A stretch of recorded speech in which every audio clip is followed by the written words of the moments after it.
লা হাওলা ওয়ালা কুওয়াতা ইল্লা বিল্লাহিল আযীম পাঠ করার উপকারিতা জানতে চাই।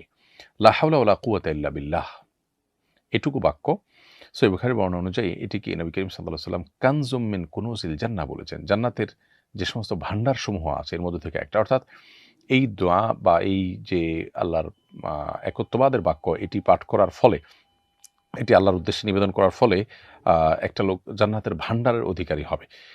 অতএব এটি যত বেশি পাঠ করা যায়, এটি যত বেশি ধারণ করা যায়, তত বেশি আ আমরা জান্নাতের অধিকারী হওয়ার সম্ভাবনা বাড়বে এবং জান্নাতের নেয়ামতের পরিমাণ বাড়বে। এজন্য লা হাওলা ওয়ালা কুওয়াতা ইল্লা বিল্লাহ পাঠ করা উচিত। বিশেষ করে লা হাওলা ওয়ালা কুওয়াতা ইল্লা বিল্লাহর অর্থ বুঝে এইটির প্রতি পরিপূর্ণ ইয়াকিন এবং বিশ্বাস ধারণ করা, লালন করা এটা আরো বেশি গুরুত্বপূর্ণ।